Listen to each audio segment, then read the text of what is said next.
Hello, my friends. This is Dr. David Hall. And on this week's episode of Church Psychology, Matt and I are going to be discussing the process of spiritual bypass. If you don't know that term, you've probably experienced it if you've been in church culture. Spiritual bypass is this process where we avoid really engaging in an authentic way with what's going on with us emotionally, relationally, and we kind of give these canned, shallow, spiritual-y answers.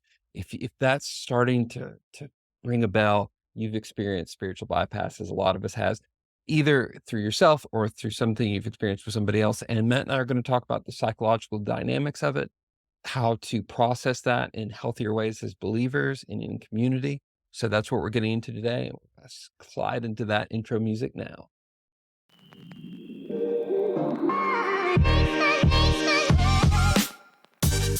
Welcome to Church Psychology, a podcast of the Negev Institute. We are mental health professionals looking at the intersections of social and behavioral science in the Christian life. Please connect with our free resources in our open community library at churchpsychology.org. We would be grateful if you would follow, like, or subscribe to Church Psychology wherever you are finding us, and also leave us a review. As we start, if we are to love the Lord our God with all of our mind, it makes sense to work on our headspace. So let's get to work. Well, welcome everybody to the Church Psychology Podcast. My name is Matt Scheuneman. I'm here with Dr. David Hall. Hey, David. Hey, Matt. Great Hey. to see you as always. Good to see you too. I'm always grateful to have these conversations with you, and I hope that you as the listeners are grateful to listen to the labored conversations. It is. I think that they're good. Yeah, generally people, Yeah. as mental health counselors, we're used to the habit of people paying us to listen to us talk. And maybe that creates an inflated sense of ego at times. Who Yeah. knows? But Yeah. no, I feel that, this is our fifth, at least our Recording. fifth recorded. Yeah. So if we're out of order and you're listening to this, don't get on us, you type A people. But I feel like we're getting better at it. It is. It's funny. One of the things that Matt and I have talked about in this is creating this. It feels a mix to me between like what teaching feels like and what a therapy session feels like. And teaching, at least how I try to do it, is a bit more structured. Like there's usually a PowerPoint I'm going through or something like that. And therapy, at least a lot of therapy for me, is a bit more free form. Yeah. And so we're trying to create an amalgamation of the two. A healthy tension, like we've talked about. It's so both much and. so. Yeah. And we're not necessarily going down the tension route today, no, David. We're exploring new topics, new frontiers, all those things. But this is one that you brought to the table, and I'm intrigued by, because actually when you told it to me first, I was like, what is that? And then as you told me about it, I was like, oh, I definitely know what that is. And so, this came up. So Matt and I, we've mentioned this before. We work in the same counseling clinic, and so we'll even have, side conversations in the hallways. And sometimes I don't really wish that all our conversations were recorded. It would be cool. It'd be cool if we like put our phone just in our pocket and was like all. Because a lot of times we're replicating conversations we've had in the hallways or things like that. But I was meeting with one of my supervisees, which is in the mental health profession. You graduate, you work as a pre-licensed person for a number of years before you become independently licensed, and we call that supervision. And I was working with one of my supervisees. We're talking through some cases, and he said, in reference to one of his cases, I'm like, a lot of spiritual bypass going on. And that hit a light for me. I'm like, I haven't thought about spiritual bypass as a concept in a while. Yeah. And I go, that would be Matt and I are going to be recording tomorrow. That would be a good topic. And so I brought it up to Matt. Yeah. And for introduction, some of you may know exactly what I'm talking about, but what is spiritual bypass? So here's what I'm glad we're going into the what, because if I were listening to this and just a bystander, so to speak, listening to it, I would pretend like I knew what it was. Or if we were in conversation about it, I'd pretend I know what it is, but then really have no idea what you're talking about. So what are we talking about? Yeah. So this is from Wikipedia. But spiritual bypass or spiritual bypassing is a tendency to use spiritual ideas and practices to sidestep or avoid facing unresolved emotional issues, psychological wounds, or unfinished developmental tasks. Mm. So it was a concept that was developed by a psychologist, psychotherapist in the 80s named John Wellwood, who didn't come from a Christian perspective. He was Buddhist, or is. I assume he's still alive. I'm not sure, but We'll look and that up for you. yeah, I can't don't know. remember, but of and I think he was speaking to it even kind of in his own spiritual tradition. And this is, you said we weren't going to get into tension, and I don't know if we're going to have an episode where there doesn't have a certain tension, because here's the I guess tension that's I think fair. that Yeah. comes with this. Yeah. And it is, and definitely from our perspectives as mental health therapists who work with a lot of people that are religious and that their spiritual life is important to them, is as we're trying to talk and unpack with people about something that may be really difficult, they'll kind of give you the Jesus answer. It's the Sunday school answer of, you're sitting in Sunday school, there's a question, what's the answer? God, Jesus. Jesus, the Bible. And it's not even necessarily that it's untrue. Right.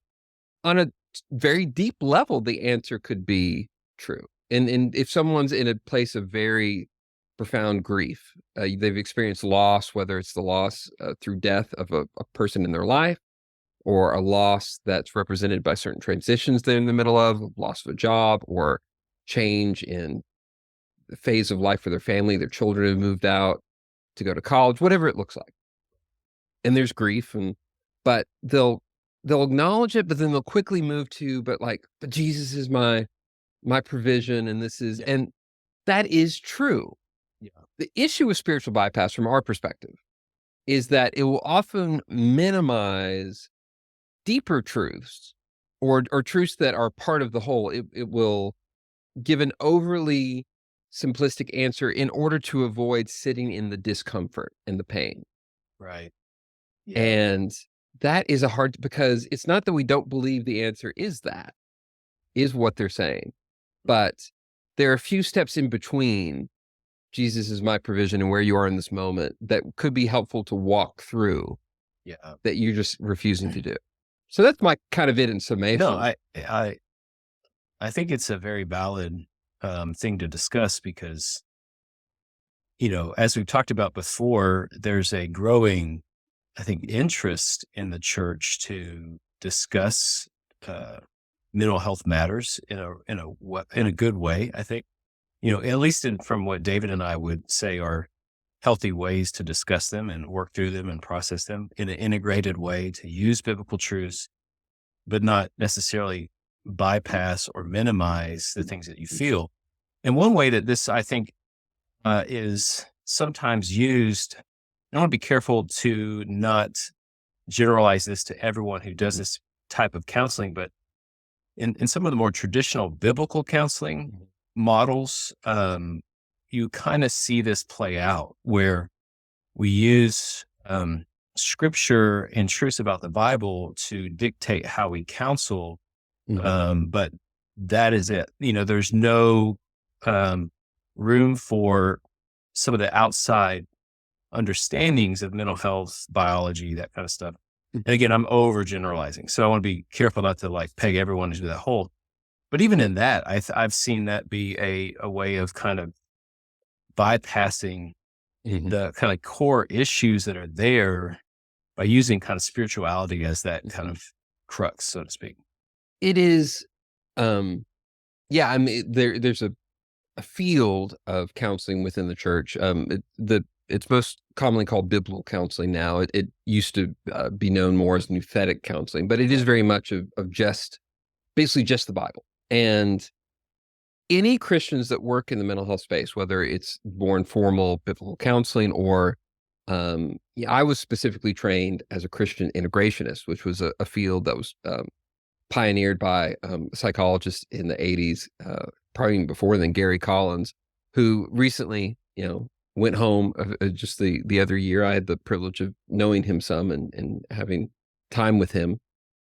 And it really was this thought of how does the science of mental health fit within a Christian framework worldview, high regard of scripture, all that. But the tension exists because there is this thought of, well, you just need Jesus. If you just have the gospel, if you just have, and I think the tension I feel is on a certain level that is true, but then what is the gospel? Right. And ultimately, scripture is different. I believe that the scripture is uh, at a standard that is different than other things I would read and consider.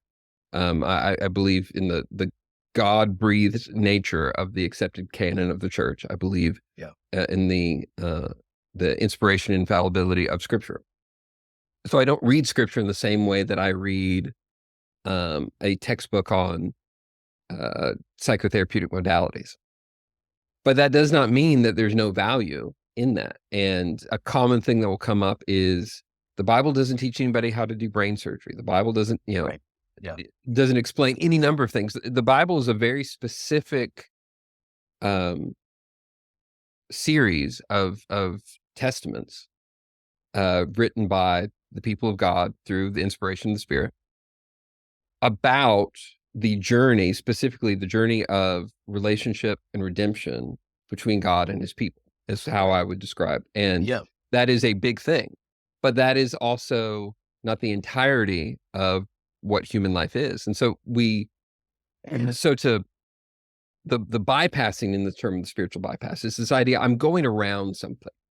Yeah. I'm avoiding something. And even looking at that at the lens of scripture, there's a lot of stories in scripture of individuals seeking to avoid something difficult. And it's amazing how shortcuts aren't necessarily given. Right. There are a Yeah. few examples that come to mind. There was the story of Abraham wanting to live into what was told to him by God of that he would be the father of many nations. And he got impatient and had doubt that this idea of my wife is old. Yep. Will this be possible? And in Sarah presenting Hagar and leading to the birth of Ishmael. But basically God said that, like, this is not what you've tried to make this happen. You've tried to make a shortcut. There is the people of Israel at the base of Mount Sinai waiting for Moses to come down. They're impatient. They're trying to, and they convince Aaron to make a golden calf. Yep. That causes issues. And it just time and time, you look at Jonah trying to avoid, like, God tells him go to Nineveh. I don't want to do that. And so there's so many things in the arc of scripture of God taking his people through hard things. Yeah. And that avoidance isn't usually the thing. And so when you're using even the words of scripture to justify your avoidance, as therapists, we find problems with that. Thoughts on that, Matt? We find problems in that because we know that it's going to lead to more heartache for the individual. It's not that I have any issue with someone utilizing scripture to do counseling. Like I value and affirm and champion that. I think my fear is that person, or if I were to do spiritual bypass in a sense of how I do my counseling, that I'm going to hurt somebody in the process, or they're going to become more hurting through that process of not facing that which is in front of them and trying to avoid it. I mean, shortcuts is one way to put it. I think it's ultimately all of us at some point in our life have avoided a difficult thing. And I don't know about you, David, but for me, every time I've avoided or procrastinated or done anything that's not facing it head on, it's not gone great. Like, now God, I can't think of an example for me. No. God has used things that I failed in to promote his power and glory. And so it's not that they've come out a terror, but for my own personal satisfaction, peace, contentment, they don't work. The avoidance of things doesn't work. And so that's where my concern is as we talk about this for anybody listening, or to to simply say, again, we walk a fine line in this of like to simply say God's got this is ultimately truth. But I think where I've found issue with it, as someone has kind of done this more and more, is that as the circumstances get more difficult or the pain intensifies, they then start questioning the very truth of, well, where is God? I thought he did have it. So I Mhm, think sometimes spiritual bypass even leads to doubt mhm, of where God is in this process, because I think to some level we've been taught in the church an elemental fact or elementary fact of um, once you, and maybe not taught it, let me be careful, like maybe insinuated, mhm. once you become a Christian, life should get better. I mean, I think there are churches that do teach that, Well, and and or easier or less painful. yeah, that And this is your easy ticket, and we have been promised that we will suffer, not just suffer in spite of our faith, we will suffer in times because of it. yeah, And I is it in think, is yeah, it in John where Jesus says, in this world you'll have trouble or tribulation, but take heart. I think it's in John, but you can cross Yeah, reference it, but but the I've yeah, seen the word trouble or tribulation even boiled down to you will have pain. mhm, And I love that being the word mhm, because I think that is an foundational truth of all of us that we will experience pain. mhm. But then he says, "Take heart, I've overcome the world." And so that's where it's to face it's not to extinguish the truth that we say in these moments of spiritual bypass, Mhm. but it's to understand like you said, I think the in between spot. Let's face that thing we're trying to avoid with The these idea, spiritual yeah, truths. the idea of bypass is that I'm skipping ahead. Yes. Like, this is the destination. We all will be in glory in that for those who are of God's people. Yeah. But there's steps in between. And part of how I understand the whole narrative arc of scripture is the story of God's work, but also God calling his people into participation with him of in that work. Yeah. It's subordinate completely to his role, but he wants our involvement. It's the calling of women and men throughout the arc of scripture to do things and to show up and to push into things that are difficult and even not knowing exactly how it's going to work out. And sometimes we have this idea that God can work like a vending machine, that if we punch things in the right combination, we can predict the result. And I think that makes God a an instrument of us versus the other way around. Um, Mm. and realizing that, that's again, keep on going back to the word attention. So people, you might be thinking at this point, like, okay, like I don't want to like, what are examples of this? Mm. Um, so just some things to highlight. Examples, using prayer or scripture reading as a superficial way or avoidant way to deal with different emotional, relational issues that are kind of going on.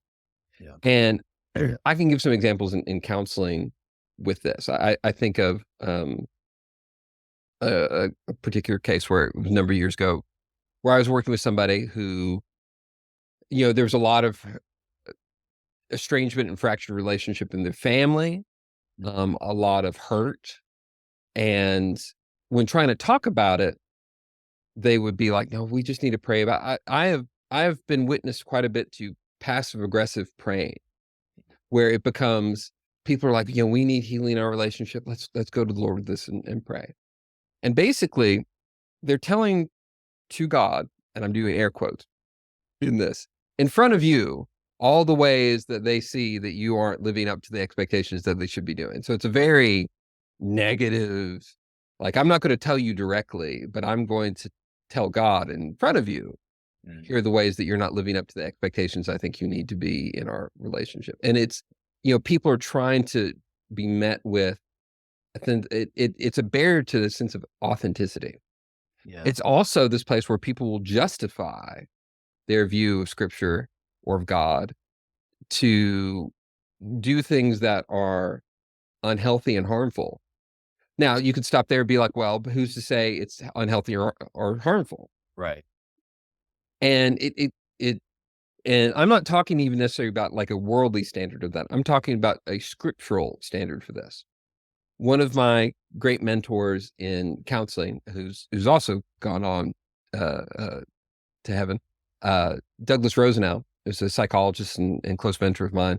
One of the things he would talk about that I still think about a lot is that proof texting is not theology, and proof texting being the idea of, am I going to find a scripture verse, an individual scripture verse to justify what I want to do? Yeah. And the truth is, you can do that for most things. You can find but scripture's not designed to be broken up like that. It is the whole of scripture. Church Psychology is a production of the Negev Institute, a research, resource, and teaching initiative that aims to provide Christian communities with practical education and consulting to faithfully speak to our needs in mental health, relational science, and human habit and behavior. A great way to support Negev is to start a free membership in our open community library at churchpsychology.org, and then stay connected with our email newsletter to hear about new classes, publications, live forums, and in-person events. Again, you can find all that at churchpsychology.org. And sometimes when you do that approach, you get contrary messages about what you're looking for. Mm-hmm. And at times that then will cause people to, I think, again, doubt and to say like, oh, well, scripture's, there's flaws within the arc of what is being said, because I'm pulling out aspects that are seemingly contrary to one another. Mm-hmm. And I think some of that is even just assuming that I know exactly how to interpret everything. It's one of the, well, this doesn't make sense to me. I know so many people that will push against a scriptural mandate because they'll say, well, it doesn't make sense to me, therefore I get a pass. And it's like, well, first off, that assumes that you're the smartest person in the world, and that if it doesn't make sense to you, then it just can't be true. Yes. But here's the thing. I cannot explain black holes very well, if at all. I think most of my concept of black holes comes from my concepts of dark matter, and my concept of dark matter has been overly influenced by the reboot of Star Trek, the movie that happened in 2009, where they like collapse a planet. So I am not like... Now, the movie Interstellar, that Yeah. recently came out years back. I read an article, this is so tangential, but like that actually is the closest thing to what a black hole truly is. Sure. And I was like, oh. But even that is the closest thing. And it's the closest thing. It's not what it is. But for me, if someone was explaining, somebody who's wise in physics is explaining black holes to me, and at some point I just lose the thread, which is not going to take very much. And I'm like, no, this doesn't make sense to me. Therefore, it can't be true. Yeah. And think of how often we approach theology in that way. So many of us. So I think to take that, the thing, it doesn't make sense to me, therefore I'm going to pass on holding up to this. One, it assumes your own competency and intelligence, which probably isn't a safe bet. It's not a safe bet for me. And the other is, it assumes that obedience requires assent in that way. And honestly, obedience happens outside of that. There's a quote from the C.S. Lewis book Paralandra, which is the second book in C.S. Lewis's space trilogy. And I'm going to paraphrase because I'm going to but basically it's talking about obedience, and like, what you call obedience is only doing what you see as right in your own eyes. Where's the joy and the surrender, and basically, and you're given this opportunity of obedience to you to walk out of your own will. Yeah. And that is both scary and liberating. But to take scripture as a whole, so going back to the question of like, well, what defines unhealthy? And I'm not talking about like a secular worldly view of unhealthy. I'm talking about, very clearly, and, scripture kind of talks about these times when we use prayer wrong. That we were talking about different scriptures, and you highlighted this, but Isaiah 1:15-16. When you spread out your hands in prayer, I hide my eyes from you. Even when you offer many prayers, I am not listening. Your hands are full of blood. Wash and make yourselves clean. Take your evil deeds out of my sight. Stop doing wrong. And the translation you were quoting from, Matt, even had, what was the phraseology you said? Mm.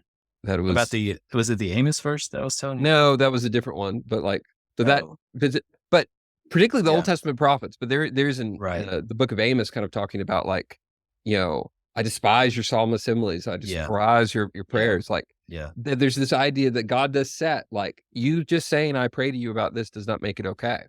right. Like, Yeah, there is a standard of what you need to ask for needs to be aligned with my heart holistically.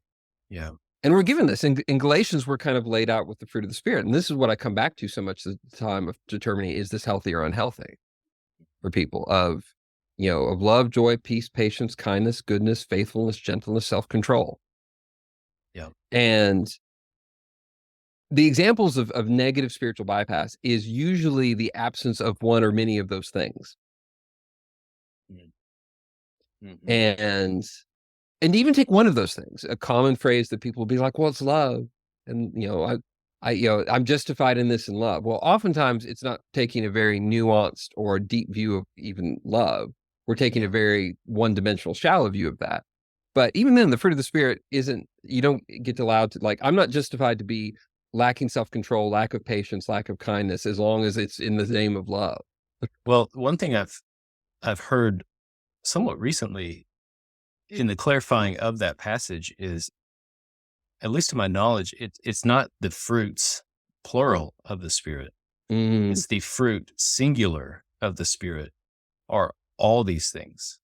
And so to mhm, pluck one out of it is to deny the power of the Spirit holistically. And so I think that was a helpful way to frame it for me, to say, no, I can't pick and choose of the fruit that comes, because if I am aligned with God, if I abide in him, this is the fruit that comes. It can't mhm, just be one. mm. No, that's Um, so good. there is a sense too, and I said we're not going to talk about tension, but here I am. Upholding the tension between the spiritual realm of trust, faith, worship, praise, that says, like, I am going to pray about these things. Mhm, I'm going to, because I know that there's some that listen that maybe come from even more of a charismatic background, that mhm, believes a lot in the spiritual gifts of prayer, even maybe prophetic word, these things that I think that I don't want to throw out as it relates to, in comparison to obedience and the acts, the doing. mhm, But we have to hold a tension between the two, because I've seen it that you could swing the pendulum too far either way. So spiritual bypass may be mhm, more leaning into, well, if I pray and if I have enough faith, then it just clicks and it'll happen. I don't mhm, have to really face it or do anything about it. I just trust in God to do it. When mhm, maybe he's calling you to trust him by moving, mhm, taking steps of faith. Well, on the other hand, is sometimes I've seen a lot, even in my work with men, uh, a too much reliance on the actual obedient steps of maybe spiritual disciplines to then enact the faith, so to mhm, speak. And so we do have to find that middle ground between the two, to where we don't swing too far and say, well, now I shouldn't pray. I just need to act. I need to do. And that's not also going to help.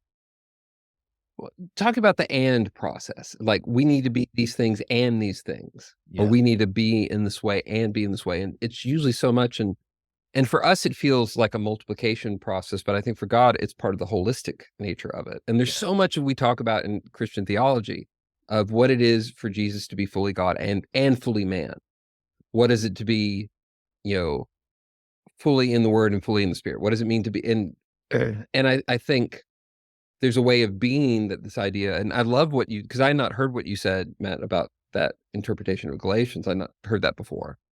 But I would, you know, initially I feel very like in accord with that idea, of this idea of like, this is a singular fruit. This is one thing. And to be manifesting one aspect of it, presenting apple cores is not presenting apples.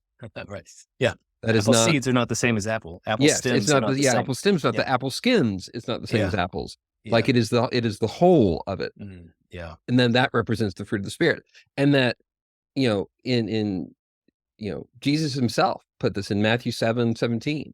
Um, so every healthy tree bears good fruit, but the diseased tree bears bad fruit.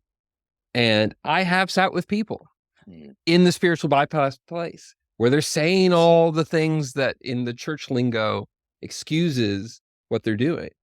And I have sat with people and said to them, like, your fruit is not looking very good. So the reason I am challenging this is because that has been the standard scripturally we've been given. Does this bear good fruit? And the fruit is bad. We need to be really questioning what it is. The Pharisees knew the scripture, but Jesus called them out quite a bit of how bad their fruit was. Yeah. Scripture is the story of scripture is full of individuals within the legalistic framework of the law that are challenged as poor fruit bearers. Yep. And to see this whole list. And so, if you're struggling with estrangement in your family, yeah, absolutely, you need to pray about it.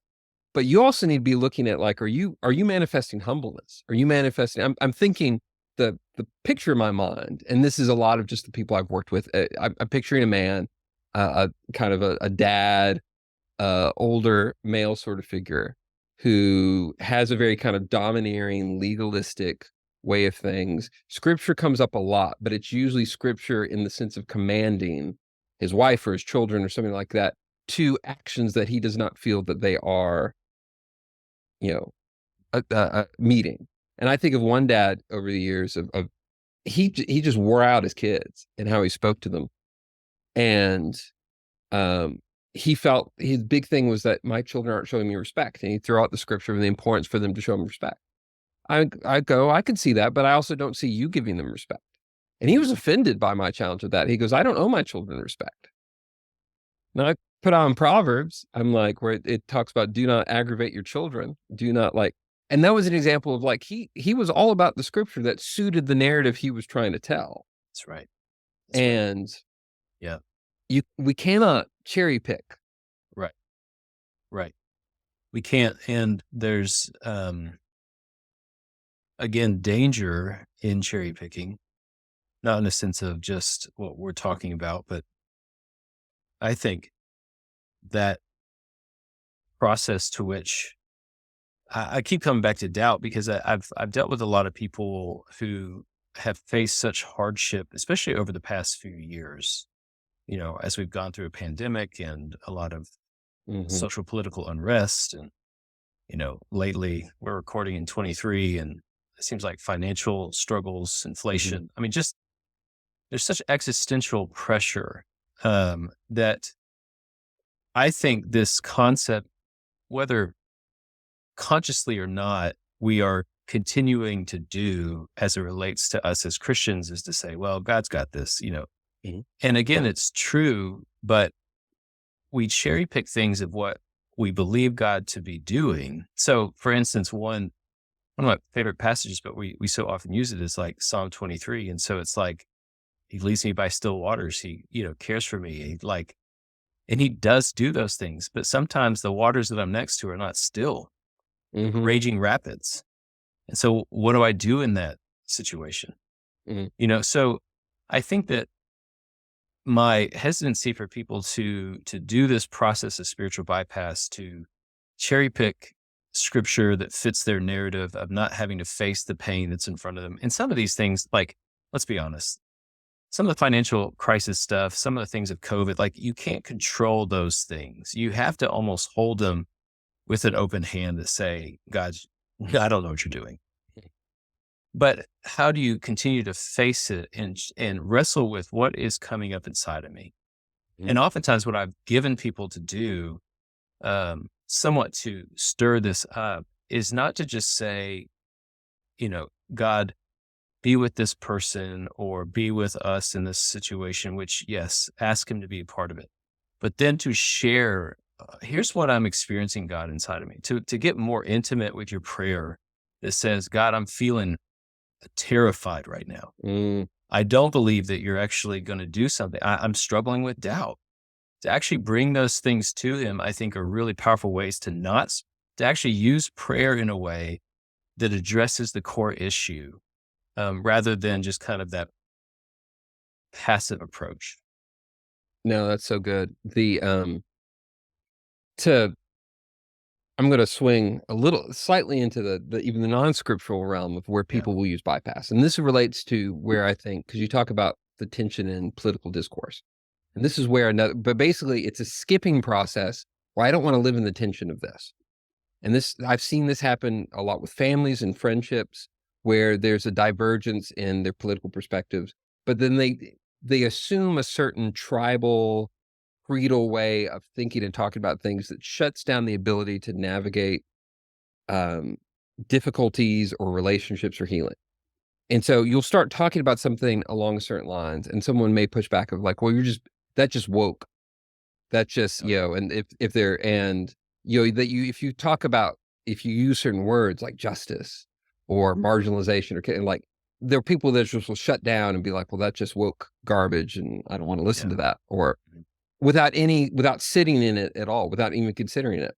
And the other side, I've heard people on the more progressive side, will just say, "Well, that's just the patriarchy," or "That's just, a sign of oppression or privilege," or whatever it is. But we have these quick fast lane sorts of things that are so in the space of, the political climate that we live in, Yeah. that it just like, "I'm gonna skip this relationship. I'm gonna skip Yeah. seeing what you may be saying. I'm gonna Yeah. skip whatever hurt this is. I'm gonna skip whatever hesitancy you have, and I'm gonna label you as oppressive or phobic or, naive or whatever it Yeah. is, whatever quick thing I can do that keeps me from dealing with you as a person. Mm. Mhm. And Well, if you're hearing this and feeling convicted, good. well, yeah, you haven't turned us off by now. I Yeah, appreciate that. yeah. Um, you speaking to that uh, quick lane approach, and as you were talking, it made me think that's part of the reason I think we've had such polarization in Mm, our society.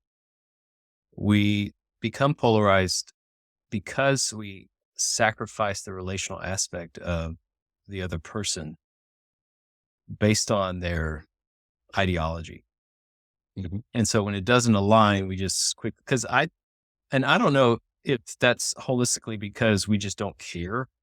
mhm, I don't think it's that. I think that we have more of God's DNA in us than we give ourselves credit for. That there is a part of us that wants to have peace in relationships, like every person does. That's our image of God bearer kind of thing. I think it's more that we are so exhausted and we have no emotional reserves left.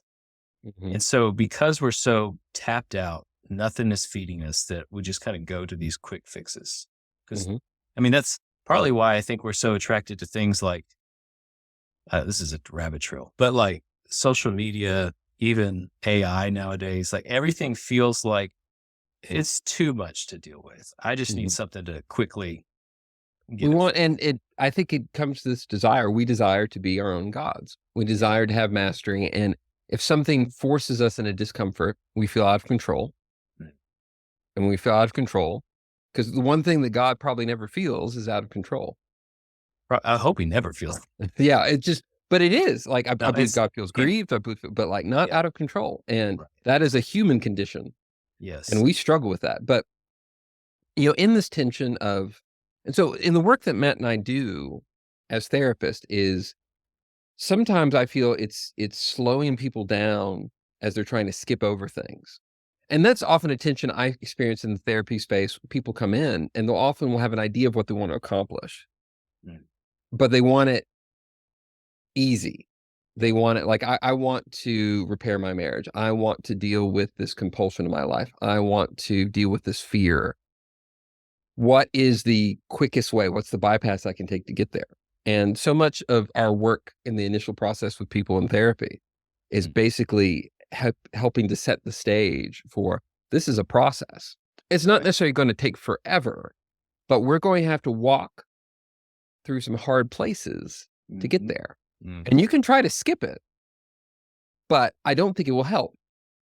Yeah. And that is the thing of when habits and there's so many different things in life of there seems to be a factor of time in creating a habit, creating mastery in something.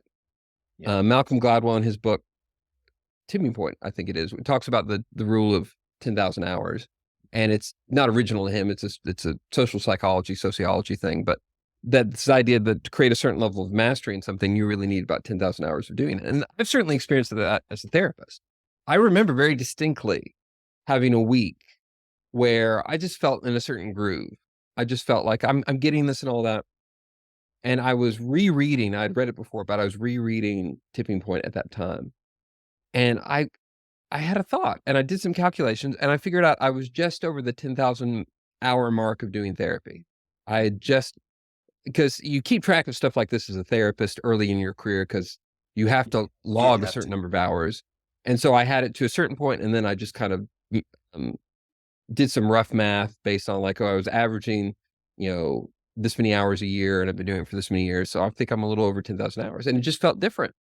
And it wasn't that I didn't have any skill or any quality in my work before then, but it passed a certain point. And when people are experiencing, they're trying to change things in their physical health, they're trying to eat better, they're trying to exercise more.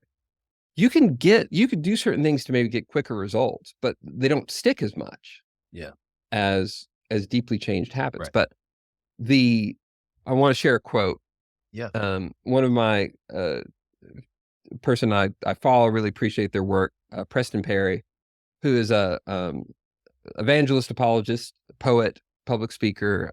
He and his wife, Jackie Hill Perry, do some great stuff. They have a podcast, 30 Minutes of the Perrys and other things. And I'll It's give great to Matt stuff.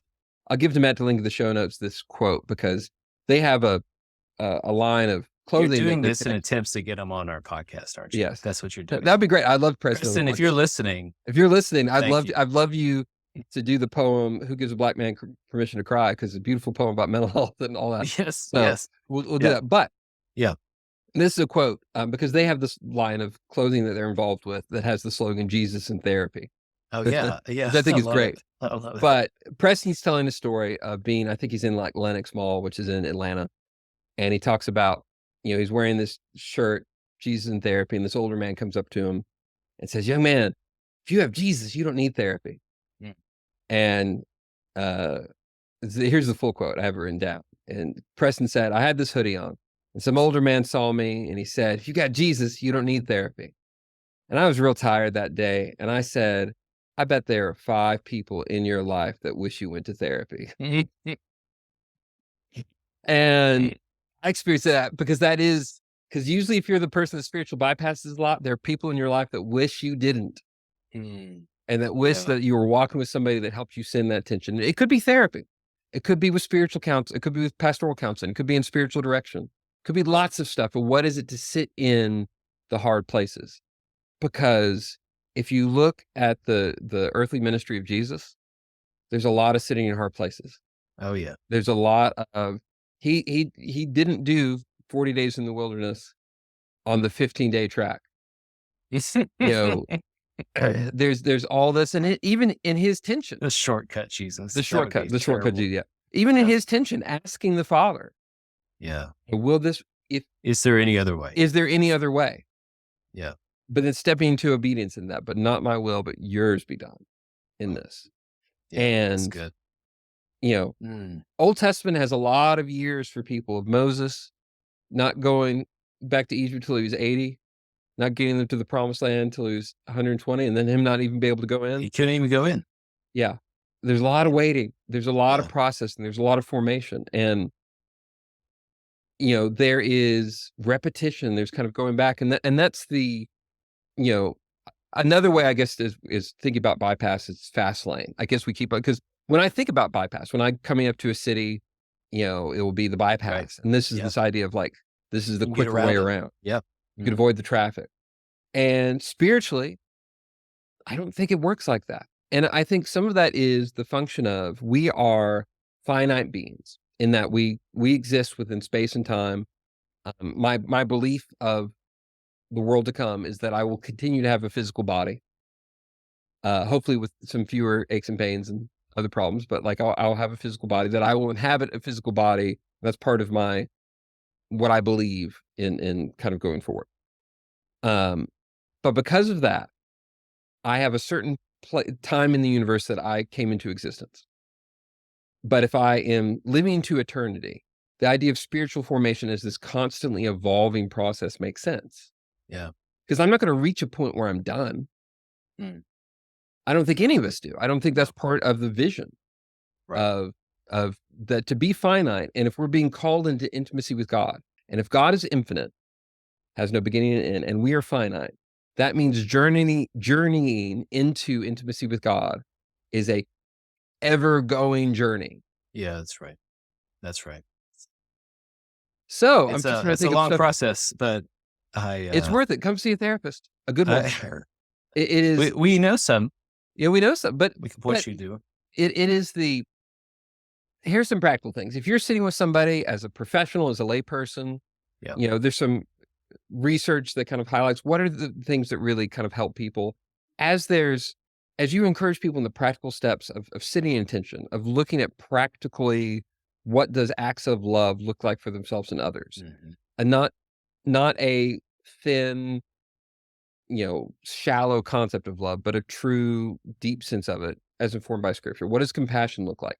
What is altruism in the sense of doing for others in a way that isn't about meeting yourself? Mm. Because that's the other thing I see a lot in spiritual bypass. It's usually people demanding that their own perspectives or needs be met Yeah. in Yeah. that. And, and if you're listening to this and you feel like, man, I feel I've done stuff like this in my life. We all have. I Oh, yeah. have. That this I is think of this is unique. Yeah, no, I think of mine even as this concept of saying to somebody, "Hey, I'll be praying for you," when I want to give a kind answer or kind comment to them in their struggle or whatever's going on, but I really just want to end the conversation. Yeah. Or and so many times this is my confession is I don't end up doing it, or I don't end up truly doing it, in the sense of like, God be with them, but like to really Mhm. feel and like intercede for them. And so that's been one that I've Mhm. recognized I've done even recently. So yes, I'm so glad you said that, because this is not something that I want us to communicate to you listening, that stop doing this as like one of us from top down, but as equal pairings that, yeah, we do this too. Mhm. We try not to do it as much within our practices or in our guidance of other people, because we've seen some of the damage of that. But in my personal life, when I check out of the pastor therapist role, I I sometimes I fall into it because I'm Mhm. tired, I'm worn out, I'm exhausted, and so there's grace there.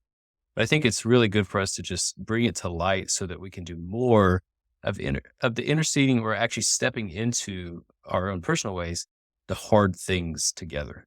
Yeah. And that's one thing too that I want to just communicate is this is done, I believe, with others. Mm. You I talked about the prayer concept of bringing my emotions to God, to bring my frustrations there. That's a piece of it. But I think deep relational change as it comes to my relationship with Christ is done in community. And so I have to also communicate to a trusted person that this is what's going on. This is difficult for me. I'm not going Yeah. to necessarily scoot around it. Yeah, this is really tough. And even if it's doubt, I'm going to bring it up and talk about it in a safe way. Part of this pain, as you're talking about, this is what's coming to mind. Part of this pain that we're trying to avoid through bypass is very much often a pain that happens in the context of relationships. That's right. And not always, but often. And it's, are we willing to do that? And, to highlight some scriptures that I've had noted for this before. Ecclesiastes 2, 9 through 10. Two are better than one because they have a good return for their toil. For if they fall, one will lift up his fellow. But woe to him who is alone when he falls and has not another to lift him up. Galatians 6:2, bear one another's burdens and so fulfill the law of Christ. This idea that we sit with each other in the Yes. grief. And Matthew 5, uh, 4, Christ saying, "Blessed are those who mourn, for they shall be comforted." And I think it is an invitation. The opposite of bypass, I would say, is an invitation to step into to discomfort in a lot of different ways, but very specifically grief. The grief of I feel out of control and I feel laid low because of it. I feel I feel alone. I feel whatever it is. And, as we all fall into this, I think to think about what is sitting and suffering well look like. And you don't have to acknowledge that, or it's not required that you like this. I say this to people all the time in facing grief or facing something difficult. I'd be like, look, you do not have to like this. Yeah. When I'm giving them as a therapist, when I'm giving them kind of a series of directives for what, like, you liking this is not a requirement. And in fact, you accepting that you're not going to like it in some ways is going to make it easier to do. Mm. But, but it is, you talk about, I think a lot of people struggle with this as a white Southern male. There's a lot in my social DNA that, particularly in the sense of loss and grief, there's a lot of impulse to give platitudes in death and suffering. Mm. And oftentimes they could be very kind of spiritually sounding platitudes, like, I'm going to pray for you. So something I was speaking to a friend the other day who works in the same field, but we go to church together, and I hadn't seen him in a little bit, and we were at a service, and I went up, and I was just wanting to catch up with him socially and professionally. I'm like, how's it going? And he's like, oh, it's been hard. And, oh, what's been hard? And he talked about, a family member of his who's been really ill. Uh, and he goes like, yeah, that's been hard. And in me initially would be like, oh, that's hard. I'll pray for you in that. Right. Yeah. And just to move it along, but I kind of caught myself in it. Not that I always do, just in this Yeah. moment. And I wanted to lean into it more. I said, I will certainly want to pray for you in that. What's her name? Mm. And he told me, and I made a point later that night with my wife I'm like, hey, I heard this. I really want to pray for this person by name, and it not just be something I say. Yeah. Um, and yeah, This brings up a good point, and I think we're almost out of time, but I'll say this is my kind of closing thoughts, and I'll get yours. And so just to give a couple ideas of maybe how to not bypass with someone who is sharing something hard with you, because there is the reality that you're probably having this conversation. Maybe it's in the halls of your church. It's kind of you ran into them at the store or the restaurant. And so it doesn't feel like a socially appropriate place to go deep and to have mhm, this conversation. A couple of things to maybe consider is if you are in a place that's more private, instead of saying, "Hey, can I pray for? I'll pray for you," to maybe even pray for them in the moment. mm, I find that to be kind of a way that really addresses it then, and speaks to it. But even to the place to say, "Hey, I know we can't really talk about it right now, but I'd love to maybe grab coffee or lunch with you, mhm, and just kind of hear what's been going on." Offering the space to invite someone to a lower or deeper level with you. mhm, Um, I think are ways that we can maybe invite people with us to deeper spaces to not bypass the hard. mhm, Um, and so recognize that yes, in that moment, it may not be appropriate to do it, but could you find another time? Or like what you said, David, of, I really do want to pray for this person. Can you give me their name? Or what's a specific request that you're seeing in this time? Something that it takes it a level deeper. yeah. And to riff on that for a quick second as we're wrapping up, and you got to find people can even do that. I find in ways that are off-putting and avoidant. Uh-huh. There's an example that comes to mind for me. There was somebody who I knew very loosely. They were the spouse of somebody I was working with, and very much in a charismatic sort of lens. And I realized for a Yeah, lot of people right. that could be that. But she, we were at an event, a conference where her husband was working, and she was just there, and And I said, "Hey, how you doing?" And because saw her in the lobby.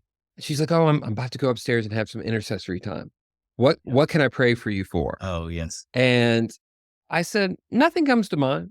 And that was an avoidant answer. Because here's the thing, I didn't really know this person, and I Right. didn't really feel comfortable getting into, because part of spiritual bypass too is I'm trying to bypass building a relationship with you. I'm gonna use the spiritual bypass to just kind of go and like, "Well, you need to tell me what are your deep," like, part of me will be like, "I don't know you. I don't like, it's not that I don't have things, but this isn't a relationship of trust." And there's the holistic nature of this. This has to Right. happen in a context of a holistic Right. space with people. If there Yes. isn't trust, if there isn't relationship, this doesn't work. Right. And so not necessarily to give the overly spiritual answer in that, but what is, and in the counseling bit, if you're asking yourself, am I engaging with unhelpful spiritual bypass? How can I tell? And not to be overly simplistic, but I do think the marks of the fruit of the spirit is that. Is what I'm doing getting in the way of me living in love, kindness, peace, patience, self-control? Is that getting in the way? Because oftentimes it's usually pretty clear Yeah. that that it's absent some of those or sometimes all of those. Hmm. There's this idea, if it's I'm trying to speed up the process, is this showing patience? Right. If I'm demanding in this moment, so is this showing self-control? Is this showing long suffering? Yeah. And if it doesn't line up, then I have no problem saying in that when they're saying like, "No, this is from God." I'm like, "No, that doesn't line up." Mm. God said Right. what the things that would come from him would look like. Yeah. So, Yeah. um, It's good. yeah. Thank you, Well, Matt. we are about out of time, so we appreciate you listening to us or even watching us on YouTube. We Mhm. encourage you to go back and listen to some of the others that we have done, about 4 others. Again, we don't know where this lies in the order of things, but keep checking us out. Reach out to us. Let us know how we Yeah, can speak to things in your world. And yeah, yeah, so David, thank you again. absolutely. Until Um, next time, which likely be next week. for us at least, yeah, We'll do yeah, this again. yeah. But yeah, All well, right. we'll See talk you, to you Matt. all soon. Thank you again for being a part of our latest episode of Church Psychology. If you have enjoyed it, we hope that you will share this episode with others in your life. And please do remember to follow, like, and or subscribe to Church Psychology wherever you're finding us, and leave us a review. We look forward to connecting with you again soon.